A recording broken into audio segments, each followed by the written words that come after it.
Okay, college, welcome back. Hopefully today will be a quick video for you, a short video on Act 4, Scene 4 of Hamlet. We are in a very, very brief scene here, yet a pivotal one, a very important one. We remember that Hamlet, of course, is being led by Rosencrantz and Guildenstern away from Elsinore and to the ship which will lead him to England. But along the way, they run into, basically, one of Fortinbras's captains, and Hamlet gets to see Fortinbras' army being led across the plains, across the land. We remember, of course, that Fortinbras has made a deal with Claudius that he can move his armies across Claudius's land peacefully, but we're not 100% sure where that's going to go, right? We know that Fortinbras is not one to give up easily, not one to give up on his revenge, not one to give up on his quest. We also remember Fortinbras as a foil to Hamlet, really, and today we're going to see that a bit more deeply. So Fortinbras, of course, enters with his army over the stage. Go, Captain, from me greet the Danish king, right? Go to see the Danish king. Tell him that by his license, by his permission, Fortinbras craves the conveyance of a promised march over his kingdom. I want my soldiers to march across the kingdom like you promised. You know the rendezvous, he says to his captain. You know where to meet me, right? We shall... if that his majesty would aught with us, if his majesty wants to speak with us, we shall express our duty in his eye and let him know so. All right. So if he wants to speak with us, just let us know, basically. So the captain, I'll do it, my lord, go softly on. Everyone leaves. All right. Hamlet enters with Rosencrantz and Guildenstern. And Hamlet speaks to the captain. He bumps into the captain. Good sir, whose powers are these? Whose army is this? They are of Norway, sir. And how propose, sir, I pray you? Against some part of Poland, the captain replies. Right? Hamlet says, who commands them? The nephew to old Norway, Fortinbras. Hamlet, goes it against the main of Poland, sir, or for some frontier, right? He wants to know, is this army going for a wall of Poland, for central Poland, or is it going for some outer, external part of Poland, some smaller place? And the captain says, truly to speak, and with no addition, we go to gain a little patch of ground that hath in it no profit but the name. To pay 5 ducats, 5, I would not farm it, nor will it yield to Norway or the Pole a ranker rate should it be sold in fee. Basically, the captain says to Hamlet, it's kind of a worthless piece of land, to be honest with you. I wouldn't even farm it if you paid me to. It's not worth much. Look at what Hamlet says. Why then the Polak never will defend it, right? Poland won't bother to defend this worthless piece of land. The captain says, yes, it is already garrisoned. So we're sensing something is wrong here, right? And if we're not, we should be. Let's read a little bit more closely if we're missing this. Why on earth would Poland defend this worthless piece of land? If they're bringing an entire army to take this tiny piece of worthless land, something is up. Okay? But Hamlet doesn't seem to get it. Look at what Hamlet says here. 2,000 souls and 20,000 ducats will not debate the question of this straw. This is the imposthume of much wealth and peace, that inward breaks and shows no cause without why the man dies. I humbly thank you, sir. Basically, this is what happens when we have too much money and too little to do. We chase after things that are worthless, and we sacrifice men's lives for things that don't really matter. God be with you, sir. The captain leaves. It will please you go, my lord. Rosencrantz, come on, let's go. Hamlet, I'll be with you straight. Go a little before. So they all leave, and Hamlet is going to catch up with them. But this is where we have his soliloquy in Act 4, Scene 4. And let's read this very carefully. He is by himself, and what does he say? How all occasions do inform against me and spur my dull revenge. Everything that's happening around me reminds me I'm slow to get revenge. I should have been working on my revenge all this time. What is a man if his chief good and market of his time be but to sleep and feed? A beast, no more. What is it to be human? What is a man if the only thing we do with our time is to sleep and feed? We're no better than an animal. We're the same as an animal if we don't actually do something productive, useful, meaningful with our time here on this earth.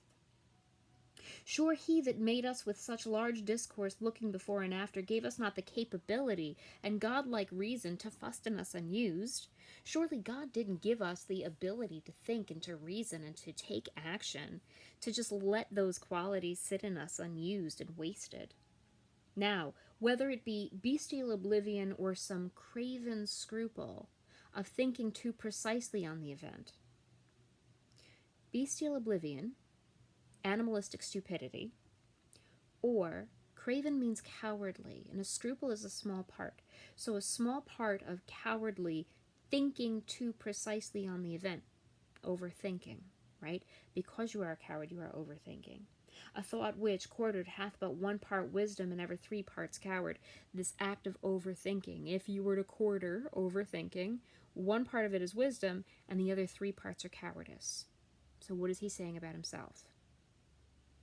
I do not know why yet I live to say this thing's to do. Sith I have cause and will and strength and means to do it. I don't know why I'm still standing here saying I've got this thing to do when I have the cause and the strength and the will and the means to get it done. Why haven't I done it yet? What am I waiting for? Examples gross as earth exhort me. Witness this army of such mass and charge, led by a delicate and tender prince, whose spirit with divine ambition puffed makes mouths at the invisible event, exposing what is mortal and unsure to all that fortune, death, and danger dare, even for an eggshell. Look at this prince, this Fortinbras, leading an entire army to their deaths, ultimately, for this worthless piece of land, but he's taking action. At least he's doing something. Rightly, to be great is not to stir without great argument, but greatly to find quarrel in a straw when honor's at the stake. How stand I, then, that have a father killed, a mother stained, excitements of my reason and my blood, and let all sleep, while to my shame I see the imminent death of 20,000 men, that for a fantasy and trick of fame go to their graves like beds, fight for a plot whereon the numbers cannot try the cause, which is not tomb enough and continent to hide the slain. Oh, from this time forth my thoughts be bloody or nothing worth. Now, let's go back a little bit, okay?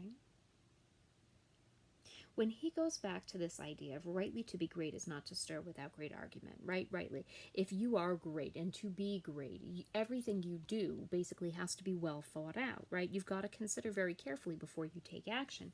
However, you could find a fight in a straw when your honor is at the stake, right? When your honor's on the line, you need to act. You can't just sit back and think about it.